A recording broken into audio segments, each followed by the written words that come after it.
Hello friends, स्वागत है आपका अपने परिवार पॉलिटेक्निक क्लब में। जैसा कि हम हीट और टेम्परेचर पढ़ रहे थे, ये वीडियो का दूसरा पार्ट है। आई होप कि आप प्रीवियस वीडियो देखे होंगे। अगर आप नहीं देखे तो हमारे चैनल के प्लेलिस्ट को चेक करें, वहाँ VBI क्वेश्चन भी कराया गया है। अगर आप सभी प्रश्नों का PDF चाहते हैं तो टेलीग्राम चैनल को ज्वाइन करना ना भूलें, लिंक डिस्क्रिप्शन बॉक्स में है। शुरू करते हैं हम अपने प्रश्न को। पहला प्रश्न हमारा ऊष्मा के संचरण से लिया गया। पूछ रहा है, दोपहर के समय सूर्य से आने वाली किरणों में अत्यधिक गर्मी होती है, क्यों? क्या सूर्य कुछ बड़ा हो जाता है, या फिर किरणों को वायुमंडल में कम दूरी तय करनी पड़ती है जिससे ऊष्मा का कम अवशोषण होता है, या फिर सूर्य चमकदार होता है, या फिर किरण तेजी से आती है?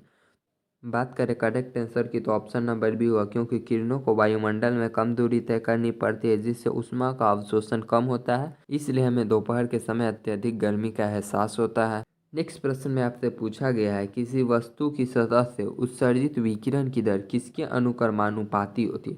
तो वह परम ताप के चतुर्थ घात के अनुक्रमानुपाती होती है। यह मोस्ट इंपॉर्टेंट प्रश्न है, इसको ध्यान दीजिएगा, इससे आपका न्यूमेरिकल भी सॉल्व होता है। नेक्स्ट प्रश्न हमारा कह रहा है, पूर्णतः कृष्ण पिंड की अवशोषकता होती है। तो पूर्णतः कृष्ण पिंड की अवशोषकता कितनी होती है? तो वो हमारा 1 होती है। ये भी आपका मोस्ट इंपॉर्टेंट प्रश्न है, एकदम VBI सभी प्रश्न है आपके।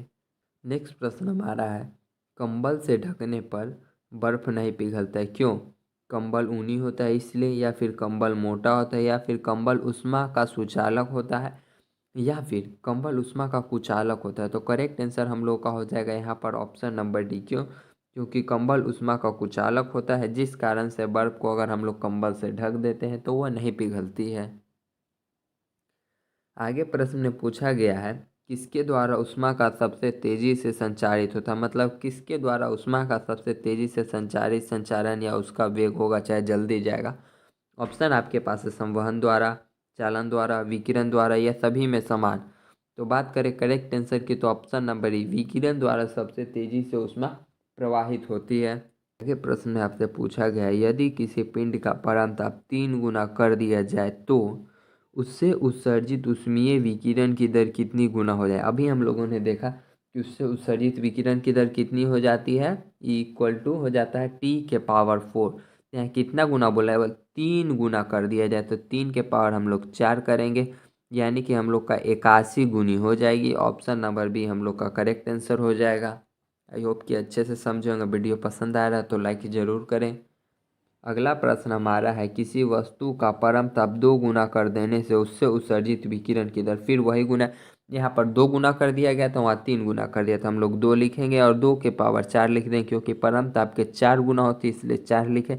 इसे सॉल्व करेंगे, हम लोग का 16 गुना करेक्ट आंसर, यानी कि ऑप्शन नंबर ए हम लोग का करेक्ट आंसर हो जाएगा। अगला प्रश्न आपसे पूछा गया, धातुओं के बर्तन में रखा दूध निम्न में से किस परिस्थिति में सबसे जल्दी से ठंडा हो जाता है? तो किस परिस्थिति में जल्दी से ठंडा होता है? ऑप्शन नंबर 1 दिया गया है, जब बर्तन के ढक्कन पर पर्याप्त बर्फ रख दिया जाए, जैसे ये बर्तन है, इसके ढक्कन पर अगर हम लोग बर्फ रख देंगे तब जल्दी ठंडा होगा, या जब दूध के बर्तन को बर्फ के सिल्ला पर रख दिया जाए, या फिर दूध का ये बर्तन है, नीचे हम लोग बर्फ का सिल्ला रख दे तब जल्दी ठंडा होगा। तीसरा कह है, जब बर्फ को बर्तन के चारों बगल रख दिया। अब हम बर्फ के चारों बगल ऐसे ऐसे बर्तन के रख दिए हैं, तो आपके अनुसार से ऑप्शन नंबर कौन सही होना चाहिए? तो ऑप्शन नंबर सी सही होगा। अगर चारों बगल से अगर हम बर्फ डाल देंगे तब हमारा जल्दी से ठंडा हो जाएगा। अगला प्रश्न पूछा गया, दो वस्तुओं के बीच ऊष्मा का प्रवाह निर्भर नहीं करता है। यहाँ बोला है नहीं करता, अगर बोलता ऊष्मा का प्रवाह निर्भर करता है तब हम लोग का आंसर हो जाता उनके तापांतर पर। लेकिन यहाँ बोला ऊष्मा का प्रवाह निर्भर नहीं करता, तो उनकी मात्रा पर निर्भर नहीं करता है। अब चलते हैं हम लोग अगले प्रश्न पर। अगला प्रश्न में पूछा गया है, ऊष्मीय विकिरण की चाल बराबर होती है। ऊष्मीय विकिरण की चाल किसके बराबर होती है? तो प्रकाश की चाल के बराबर होती है, यानी कि 3 × 10⁸ मीटर पर सेकेंड स्पीड होती है ऊष्मीय विकिरण की चाल। प्रश्न नंबर 11 में पूछा गया है, सूर्य के प्रकाश की ऊर्जा किसके द्वारा पृथ्वी तक पहुंचती है? तो सूर्य से जो प्रकाश हम लोग तक पहुंचता है वो किसके द्वारा पहुंचता है? चालन द्वारा, या फिर विकिरण द्वारा, या फिर संवहन द्वारा, या फिर चालन एवं संवहन द्वारा? तो सूर्य से जो ऊष्मा आती है वो हम लोग की विकिरण विधि द्वारा आती है। और ध्यान दीजिएगा, विकिरण द्वारा गमन करने के लिए किसी माध्यम की आवश्यकता नहीं होती है, और यह लाइट की स्पीड के बराबर गति करते हैं, यानी 3 के पावर 8 मीटर पर सेकेंड स्पीड से गति करता है। ये सभी प्रश्नों को आप ध्यान में रखिएगा। आगे प्रश्न हम लोग से पूछा गया है, किसी द्रव को शीघ्र ही शीतल करने के लिए शीतलन व्यवस्था लगानी होगी। अगर किसी भी द्रव को हम लोग को जल्दी से उसको ठंडा करना है यानी उसको शीतलन करना है तो कौन सा शीतलन व्यवस्था लगाना होगा। तो करेक्ट आंसर की बात की जाए तो यहाँ पर ऑप्शन नंबर बी यानी कि शीर्ष में होगा।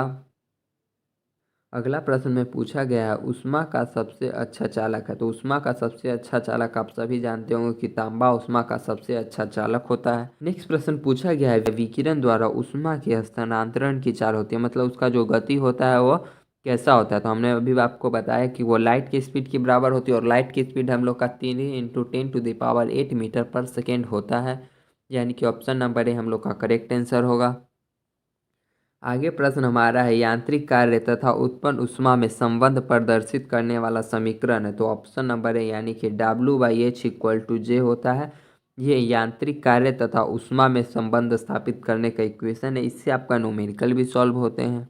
अगला प्रश्न हम लोग से पूछा गया है, ऊष्मा के यांत्रिक तुल्यांक का मान होता है। तो ऊष्मा के यांत्रिक तुल्यांक का मान की बात की जाए तो 4.2 × 10⁷ अर्ग पर कैलोरी होता है। यह हमारा करेक्ट आंसर हो गया। नेक्स्ट प्रश्न हमारा है, ऊष्मा तथा उसके द्वारा किए गए कार्य में संबंध स्थापित किया था। तो किसने किया था। तो डॉक्टर डी जूल ने इसके भी संबंध स्थापित किया था। अब हम लोग आगे ऊष्मा चैप्टर के ही ऊष्मीय इंजन के प्रश्न को देखते हैं। यह टॉपिक आपके लिए मोस्ट इंपॉर्टेंट है। ऊष्मीय इंजन से भी आपके प्रश्न आ जाते हैं क्योंकि ये भी हीट एंड टेम्परेचर का ही टॉपिक है। पहला प्रश्न आपसे है, आंतरिक दहन इंजन से ऑप्शन ए है रेलगाड़ियाँ नहीं चलाई जा सकती है, सिर्फ मोटर गाड़ी जैसे वाहनों को चलाया जा सकता है, उन सभी वाहनों को चलाया जा सकता है जिनसे बहिर्दहनीय इंजन नहीं चलाई जा सकती, या सभी प्रकार के वाहनों को चलाया जा सकता है।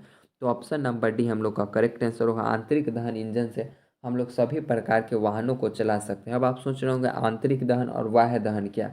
वाह्य दहन देखिएगा हम लोग का जो होता है ना वो भाप इंजन पर कार्य करता है, और आंतरिक इंजन हम लोग का डीजल पेट्रोल ये सभी हो गया।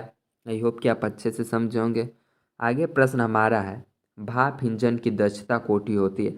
तो भाप इंजन की दक्षता कोटि लगभग 10% के आसपास होती है। ये आपसे एग्जाम में ऐसे भी लिखा जा सकता है 8 से 10% के आसपास होती है, तो आपको कंफ्यूज नहीं होना है। नेक्स्ट प्रश्न हमारा है, एक आंतरिक दहन इंजन की दक्षता पूछा यानी उसका क्षमता तो कैसा होती है। एक भाप इंजन से अधिक होती है। तो बिल्कुल करेक्ट आंसर, हम लोग को आगे बढ़ने की अब ज़रूरत ही नहीं है। प्रश्न 4 में पूछा गया है, 4 आघात यानी स्ट्रोक वाले आंतरिक दहन इंजन में इंजन को कार्य करने की शक्ति कौन देगा। तो ठीक इससे पहले वाला देगा। 4 आघात स्ट्रोक है यानी ऑप्शन नंबर तीसरा में दिया गया है, तीसरे आघात का स्ट्रोक देगा, यानी कि ऑप्शन नंबर सी हम लोग का करेक्ट आंसर हो गया। अगला प्रश्न है, डीजल इंजन यानी डीजल इंजन क्या है, कैसा है। तो ऑप्शन आपके पास दिया गया, बहिर्दहनीय इंजन की तुलना में ऊष्मा के कम प्रतिशत को कार्य में बदलता है। तो यह ऑप्शन हम लोग का बिल्कुल ही गलत साबित हो गया। अब चलते हैं सेकेंड ऑप्शन पे।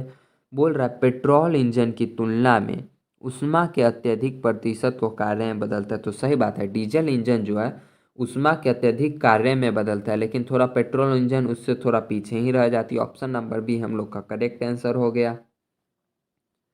आई होप कि आप सभी प्रश्नों को अच्छे से समझे होंगे। अगर आप इन सभी प्रश्नों का पीडीएफ चाहते हैं तो टेलीग्राम चैनल को जरूर ज्वाइन करें, लिंक डिस्क्रिप्शन बॉक्स में मिलेगी। और वीडियो पसंद आए तो लाइक करें, सब्सक्राइब करें और शेयर करें। और आप आगे किस टॉपिक पे वीडियो चाहते हैं कमेंट जरूर करें। और हमारे साथ बने रहने के लिए आपका बहुत बहुत धन्यवाद।